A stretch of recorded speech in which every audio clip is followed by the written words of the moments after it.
This is part one of my 2024 Pacific Crest Trail northbound thru hike. In this series, I will be showing you all of the beautiful views and wildlife and my experiences along the way. And there'll be a new episode of these coming out pretty regularly, so please stick around and check these out if it's something that interests you. And without ado, let's get to it. May 18th.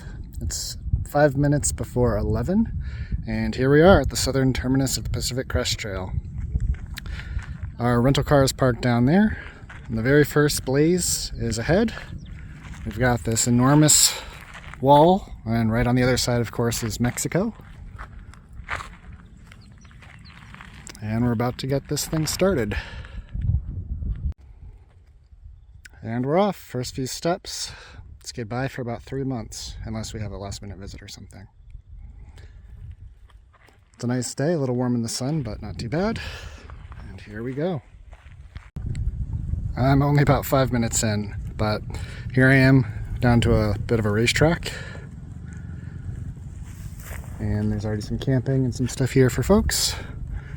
And the blazes are telling me to go that way. Well, I'm 2.7 miles in, and there's already a natural water source. With some really big cottonwood trees too. It's a really pretty shady spot, it's nice.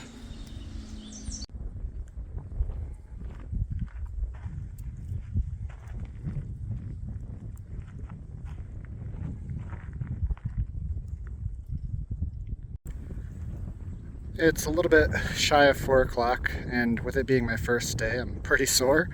It's hot, but not unbearable, and it's also the hottest day in the 10-day forecast, so that's kind of nice.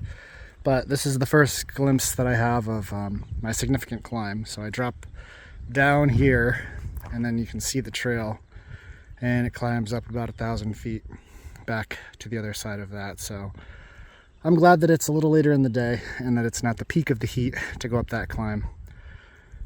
But that'll probably be the workout of the day. This is the stream that's flowing still very well. It's in the bottom of that valley. And I just took a break, drank some electrolytes, and filtered some more water, splashed my face. Feeling better. So I have about 1,000 vertical gain to do to get up over the other side of the valley into the saddle, and then from there it looks like it should be mostly downhill for the rest of the day. So it's very pretty down here, big trees. Looks like we've got a big sycamore tree, even bigger one, and a bunch of cottonwoods too. So lots of shade down here. This would be a great spot to camp if I didn't want to try to do a slightly bigger day. Well, friends, we did it. Seems like just an hour or two ago I was on that other side, which I was. It really wasn't too bad. It was pretty gradual. Hopefully the wind is not as bad on this side. But I just huffed and puffed it, tried to keep it slow and steady, and I was able to get up to the top of the saddle without taking a break. This will be home for tonight. So this is the hike-in, bike-in spot at the campground about 20 miles into the trail. Supposedly the wind's supposed to be mostly out of the west, so I've got my stuff thrown down right there right now. So we'll see if I have to move it or not. But it's a really pretty spot, lots and lots of room.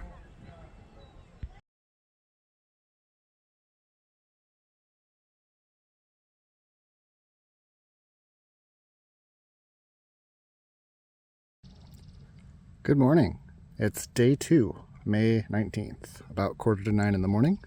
We're looking back at Lake Marina, which is where I spent the night last night at a state campground. Everything got really dewy being down in that little valley by the water, but that was kind of to be expected. And with the sun being so strong out here, I'll get it dried out in no time. I slept pretty well. There was maybe 8 to 12 other PCT hikers there. I got in around 6:30, so I didn't really chat with too many of them, but today is kind of a funny day because the ideal range that I would plan on stopping for the day is somewhere in the neighborhood of like the 25-mile mark. It's just kind of what I found last year. That is my sort of goal for this kind of terrain. But there's an area that you're not allowed to camp from my range of like 22 miles to 27 miles today. So I kind of have to take it one step at a time and see where I end up. For anyone that doesn't follow my videos, I thru-hiked the Continental Divide Trail in 2023, so that's what I'm referring to, and I'll refer to that quite a bit in these series. As if watching for rattlesnakes wasn't enough, now I have to worry about stepping on mines. I'm sure it's fine. I'm up a little bit higher now, above 6,000 feet, and the environment has changed quite a bit, where there's been a lot more trees and shade, and you can probably hear and see the wind is much stronger up here. But this is my first glimpse off to the east, and you can see that it's much more deserty down there. I'm going to stop down into the Mount Laguna store and end up buying an extra day's worth of food just to make sure I can make it to Julian. I just got down to the store, and what's kind of funny about this is that my wife and I were here the day before yesterday, so I just got back up to where we were, which is kind of a fun thing. This clip turned out to be way too windy to hear anything, so I figured I would just tell you a little bit about it. But this is the first significant view on the PCT, and it's near the Mount Laguna area. And it's a whole different climate up here. There's a lot of bigger trees because of the cooler weather. And here we go, 50 miles in. Not too bad. This water source wasn't the nicest, but it worked. Well, a rattlesnake just went under that bush. It was sunning itself right there, about 3 feet away, so I'm going to try to skirt around and give it plenty of space. Good morning from day 4.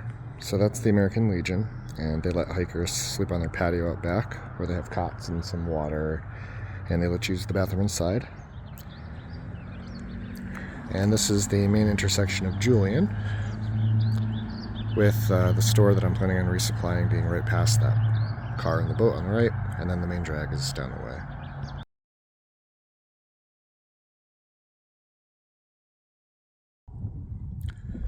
I'm back on the trail after a nice big hearty breakfast. The professor gave me a ride back down to that bridge, which is where I got picked up yesterday.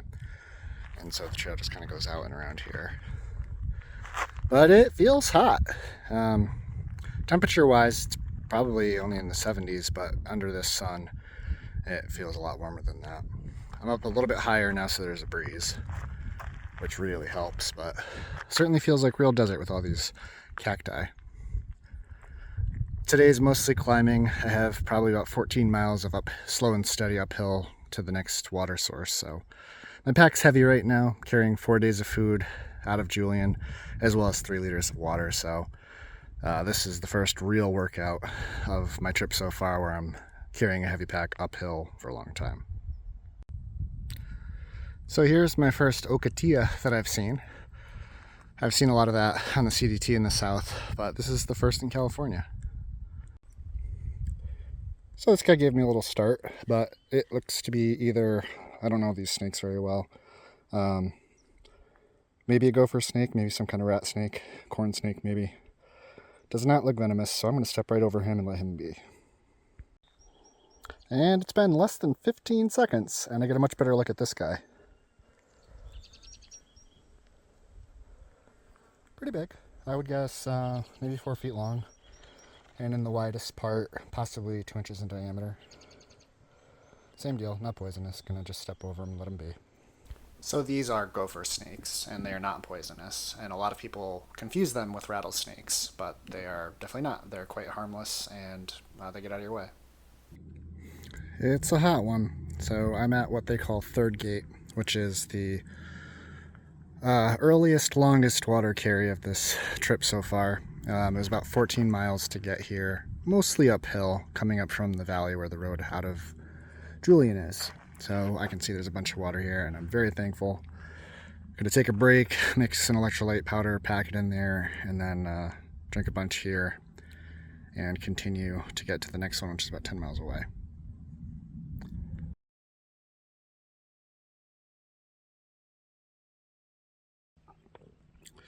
I almost walked right past this. So that's looking south. But that's a big cave that could definitely fit somebody, maybe 2 close people, to sleep in. Weird. well, I can see the next bit of trail from here, so it looks like it's going to go way out and around, and then finally curve around that little guy there around the other side. So it looks like it's going to be pretty flat for a while. My feet hurt. I'm about 5-ish miles from the water source, which is where I probably will call it a day. Good morning. It's the 5th morning of my trip. I crossed the 100-mile mark yesterday. I stayed at a spring last night that had a lot of people at it, definitely the most that I've camped with. But it was a gorgeous spot, like talk about an oasis. It had some trees that you'd need 3 people to hold hands just to get your arms around it in a giant hug. There's a lot of people there. I chatted with some. I met my first person ever that recognized me from my videos. His name was Brian, and he's doing great, so it was really cool to meet him. And it's another gorgeous morning. The temperature is great. Sun's not too hot yet. I'm coming up on Eagle Rock, which is probably in my mind the first famous natural resource that I've heard of, which is a rock outcropping that was sacred to a lot of Native Americans that from a certain angle looks a lot like an eagle, which I will definitely be showcasing when I get there. Here it is, Eagle Rock, and I must say I can definitely see it. Very, very cool. It's kind of funny, I just saw some lizards climbing around on it, which I'm sure they do all day. But the irony of the fact that an eagle out here would primarily probably feed on lizards, at least a large part, was kind of funny. Oh, there's one right there, see? Very cool. So this is a very pleasant stretch. I've been following this stream down here for, I don't know, at least a quarter of a mile. But as you can see, there's a lot of shade, water right there, very easy and obvious trail. So when you hear the term desert section of the PCT, just know that while there is plenty of really hot, open, sandy spots with cacti, there's also a lot of this mixed in too.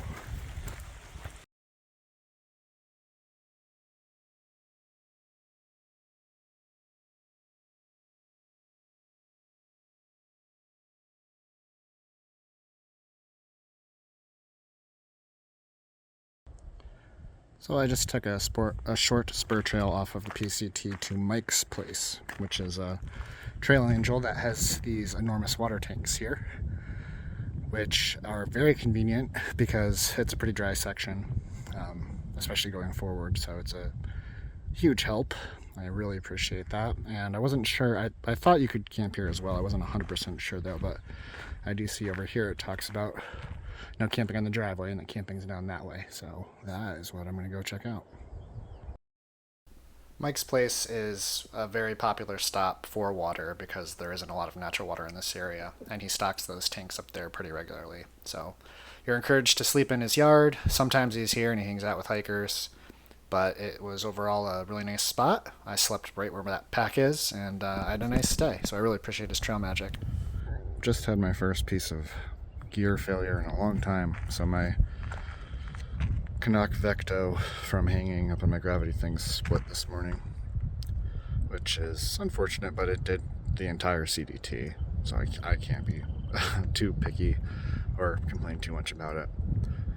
And there should be real gear stores in Idyllwild, so there's a pretty good chance I can just replace it. And it still is functional enough. And I've got the beauty of my system is that I can still just hand squeeze the bladder if I don't fill it all the way full, and then I have water bottles. I can dedicate one into a dirty if I need to and just squeeze through that way, so I'm completely fine. But that's a bummer.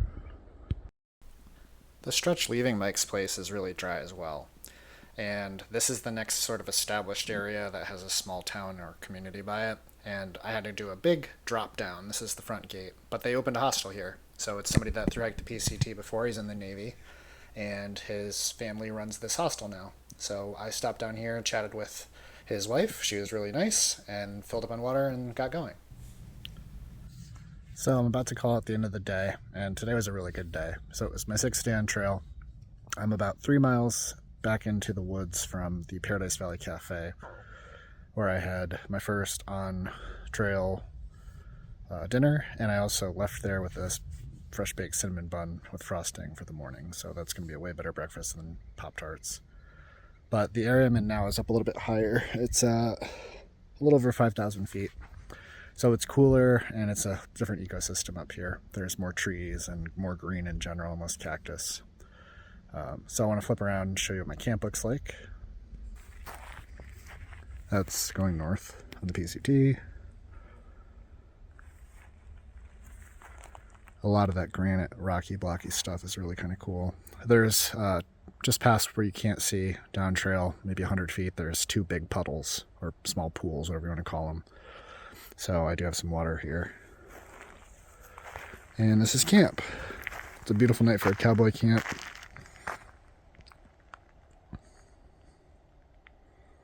Having a really good time. Today was a great day. It ended up being about 32.5 miles.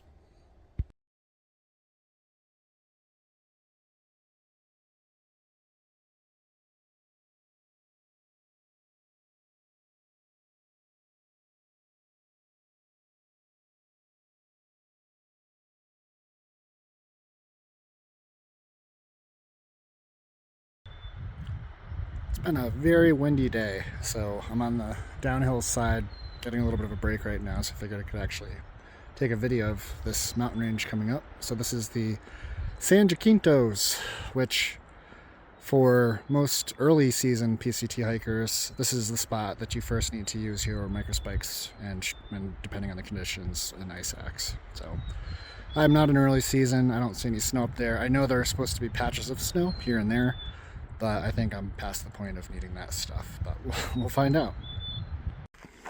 So this is a really epic spot.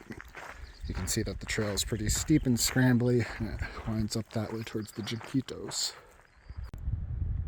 Well, this is pretty epic. There is a note on far out that it's not suitable for equestrians, and I can see why. And also, if I had to do this and it was snowy and icy, I would definitely want some winter traction and an ice axe. Here we go. So this is the first snow on the trail. I don't have to touch it with my feet, but I'd call that on the trail. So things are melting pretty good up here up high in Southern California.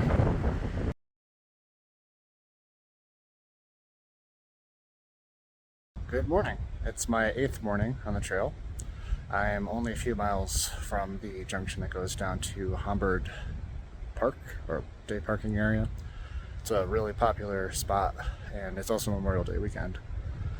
I had a little bit of a rookie mistake, and I didn't think about my next resupply, which is essentially like medications and stuff. I didn't want to carry more than 2 weeks on me in the beginning. So by the time I orchestrated all of that, and my wife was able to get it out basically the same business day, which was amazing.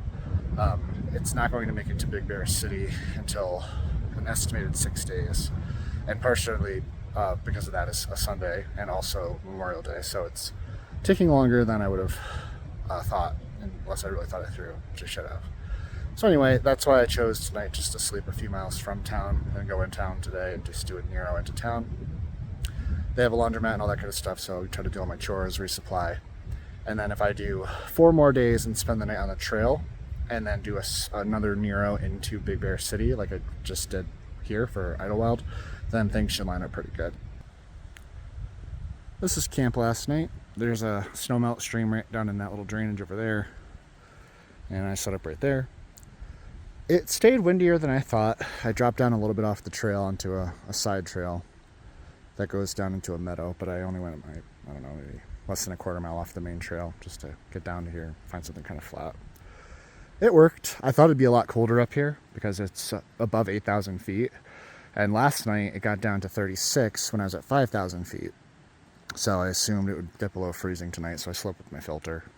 But it didn't. It got down to the same low of 36. So a warm front is likely coming in or something. So I'm basically all packed up. I just have to take off my nice warm down jacket and start moving and work my way down to the town of Idyllwild, where I can either try to find a ride in, or it's probably just a few miles of walking with the chance of somebody picking me up while I go. So this is a pretty busy intersection. There's Humber Park trailhead, which is that way, which is what I'm going to take and go try to get into Idyllwild. The PCT North goes that way. This to Keats Meadow, I believe it's called, is the same path that I took down to get to my campsite last night. So if I didn't want to stay on the PCT. I could have just had a more direct line and come out here. And that's the way that I came. That's the PCT south, and also where a lot of day hikers are going up to the Keats Peak. This will wrap up part 1. So part 2 will pick up right where we left off in the town of Idyllwild on a very busy Memorial Day weekend. Thanks so much for watching, and stay tuned for the next one.